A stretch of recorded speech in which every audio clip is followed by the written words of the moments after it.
ഇപ്പോൾ സോഷ്യൽ മീഡിയയിലൊക്കെ ഈ വെയിറ്റ് ലോസ് മെഡിക്കേഷനെ കുറിച്ച് ഒത്തിരി കേൾക്കാറുണ്ട്. ശരിക്കും പറഞ്ഞാൽ വെയിറ്റ് ഇത്ര കൂടി നിൽക്കുന്നതുകൊണ്ട് എന്തെങ്കിലും പ്രോബ്ലം ഉണ്ടോ? അപ്പോൾ നമ്മളിത് ഇതിൻ്റെ അകത്ത് കൺവേ ചെയ്യുന്ന ഇൻഫർമേഷൻ ഇതിൻ്റെ അകത്ത് ഏറ്റവും പ്രധാനമാണ്. അതിൻ്റെ അർത്ഥം എന്ന് വെച്ച് കഴിഞ്ഞാൽ ഈ വെയിറ്റ് കൂടുന്നത് കൊണ്ട് എന്താണ് കുഴപ്പം എന്നുള്ളതാണ് ആദ്യം സമൂഹത്തിൽ മനസ്സിലാക്കേണ്ടത്. എന്നാലേ ഉള്ളൂ അത് ട്രീറ്റ് ചെയ്യുന്നത് കൊണ്ട് എന്താണ് ഗുണം എന്നുള്ളത് നമുക്ക് മനസ്സിലാവുള്ളൂ. അപ്പോൾ പലപ്പോഴും വെയിറ്റ് കൂടുന്നത് ഒരു കോസ്മെറ്റിക് പ്രോബ്ലം ആയിട്ടാണ് നമ്മുടെ സമൂഹത്തിൽ കാണുന്നത്. എന്ന് വെച്ചാൽ അത് കാണുന്നത് അരോചകമായിരിക്കുന്നു, അല്ലെങ്കിൽ നമുക്ക് ഇടാൻ താല്പര്യമുള്ള ഒരു ഡ്രസ്സ് ഇടാൻ പറ്റുന്നില്ല, അത്തരം ബുദ്ധിമുട്ടുകൾ, അല്ലെങ്കിൽ ബോഡി ഷെയ്മിങ്, അല്ലെങ്കിൽ ആൾക്കാർ നമ്മളെ കളിയാക്കുന്നു, ഇതൊക്കെയുള്ള പ്രശ്നങ്ങളാണ്. പക്ഷേ ആക്ച്വലി വെയിറ്റ് ലോസ് കൊണ്ട് നമ്മൾ അച്ചീവ് ചെയ്യുന്നത് ഈ ഒരു കോസ്മെറ്റിക് അപ്പിയറൻസിലെ കറക്ഷൻ അല്ല, അത് അതിൻ്റെ ഒരു സൈഡ് ആയിട്ടുള്ള ഒരു കാര്യമായിട്ടാണ് നമ്മൾ മനസ്സിലാക്കേണ്ടത്. പ്രധാനപ്പെട്ട നമ്മുടെ ഏകദേശം ഒരു 230ഓളം കണ്ടീഷൻസ്, മെഡിക്കൽ പ്രോബ്ലംസ് വെയിറ്റ് കൂടുതലുള്ളവരിൽ കൂടുതലായിട്ട് വരുന്നതായിട്ട് കാണുന്നുണ്ട്.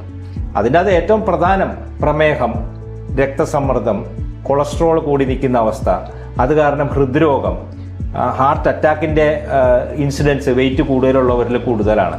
അതുപോലെ തന്നെ വെയിറ്റ് കാരണം ലിവറിൻ്റെ അകത്ത് കൊഴുപ്പടിഞ്ഞു ചേർന്ന് ഫാറ്റി ലിവർ, അത് പിന്നീട് ഫൈബ്രോസിസ്, സിറോസിസ്.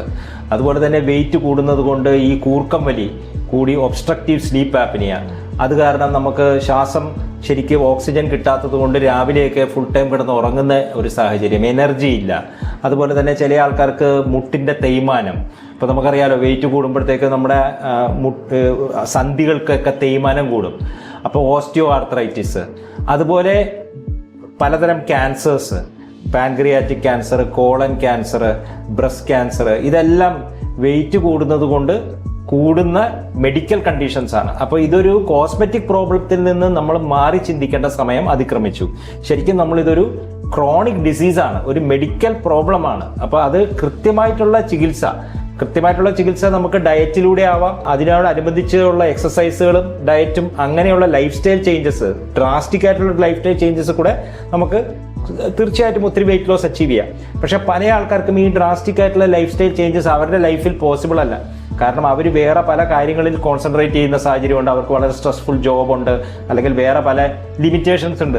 അപ്പോൾ അതുകൊണ്ട് നമുക്ക് അങ്ങനൊരു ഡ്രാസ്റ്റിക് ആയിട്ടുള്ളൊരു ചേഞ്ച് നമുക്ക് പലപ്പോഴും കൊണ്ടുവരാൻ പറ്റില്ല.